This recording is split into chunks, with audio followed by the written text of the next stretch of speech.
This is not the Eiffel Tower, and this is not the famous Champs-Élysées. I know it looks like it, but these buildings, structures, and avenues are located not in France, but in a country almost 8,000 kilometers away, that country being China. Everything here, down to the lampposts and street signs, are designed to make you feel like you're in Paris. And surprisingly, it's not just for show. People can live here, and they do. 30,000 people reside in this strange city. But strangest of all is the fact that just 2 hours from here, you'll find Suzhou City that resembles London quite a bit. And places like these can be found all over China. So you're probably wondering why?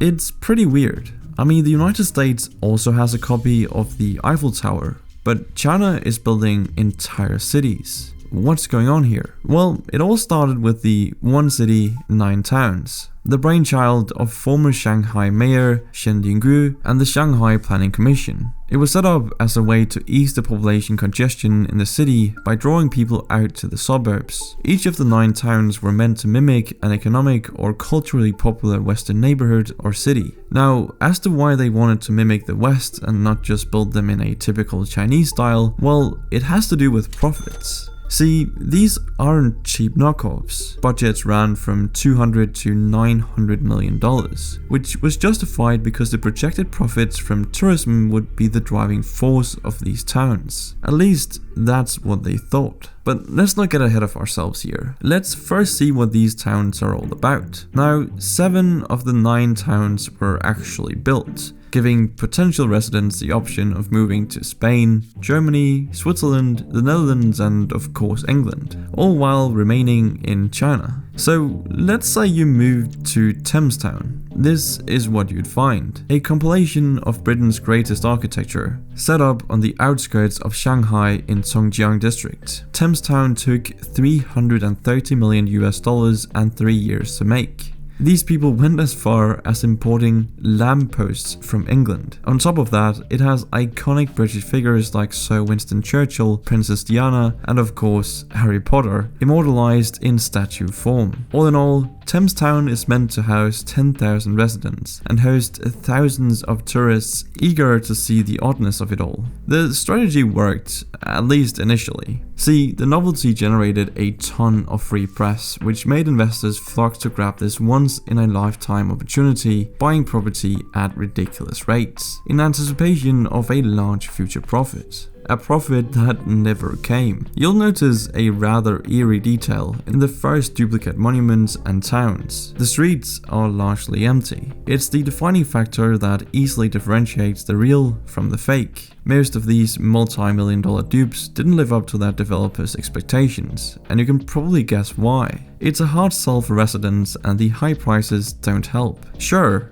they sold, some of them in the millions, but they were mostly second homes for well-off families looking to expand their real estate portfolio. This created a real estate bubble, which is when speculation, high spending, and high demand hikes up prices of homes until nobody but the ultra-rich can afford it. Most of the time, the ultra-rich don't even live here, so nobody is feeding into these mini economies. They're just a bunch of houses and businesses that aren't creating long-lasting employment beyond their construction. Take the case of Luodian New Town, 25 kilometers from Shanghai, an original member of the One City, Nine Towns team. It was supposed to be a mock version of Sweden's historic and beautiful Sigtuna town. They even hired a Swedish architecture firm just to get things right. But that very factor was what turned people off. But why? Well, the architects didn't account for the important Chinese architectural element of Feng Shui and how it would influence investment. So those who did purchase ended up bulldozing buildings to fit Feng Shui principles, which led to a mess of a town. Today, Luodian seems to be slowly crawling out of its ghost town days, mostly due to the population push from growing Shanghai.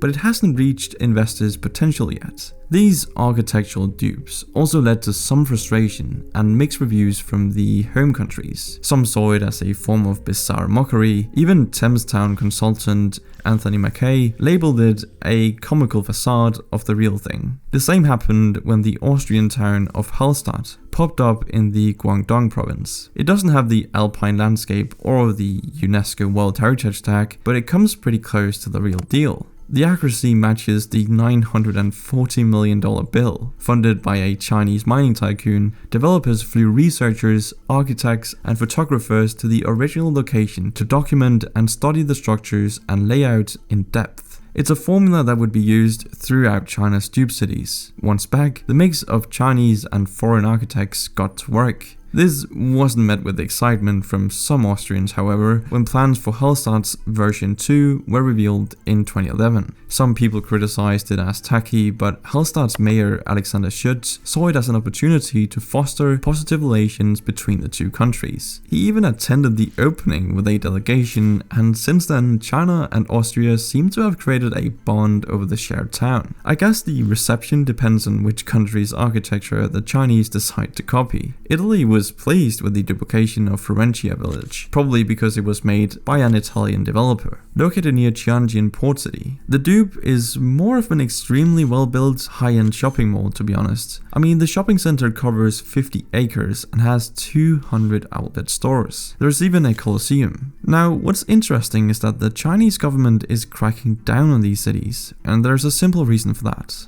A Chinese geographical survey found that the traditional names of over 400,000 villages had been replaced with foreign ones, sounding the alarm on Western influence. In response, China's State Council and the Communist Party's Central Committee released a document that rejected the building and planning of architecture that's, quote, oversized, xenocentric, and weird, as well as lacking cultural tradition. It echoed earlier comments from President Xi Jinping, who called for, quote, no more weird architecture, which probably referred to the European city knockoffs despite the vague language. Oh yeah, and they also banned gated communities, which knockoff towns really love. So since the Chinese government isn't a fan of all this, I'd say the reason these European replicas have popped up over the country is likely due to the nation's emergence from historically suppressed creativity combined with a lot of money to burn. After a couple of decades under the strict communist rule established in 1949, China was looking more like a monotone cement block than a thriving, multifaceted country. Many traditional, culturally rich and diverse structures had been torn down in favor of bland, pragmatic designs like this. It was a communist thing. Remnants of the same cold buildings can be found in former Soviet states. But as the 90s rolled in, traditional communism in the region was on its last leg. China blossomed with the reopening of the Shanghai stock market in 1990, something that hadn't been done since 1949. With new cash flow from global trade and a less strict government when it came to building styles, developers went all out. The idea was simple: imitate structures that signified wealth and success, something China was eager to show. It also didn't hurt that culturally mimicking architecture was seen as a way of showing just how technologically advanced China had become. Sort of like a trophy. So they ended up choosing Europe. But anyway, that's it for this video. Thank you for watching, and I'll see you in the next one.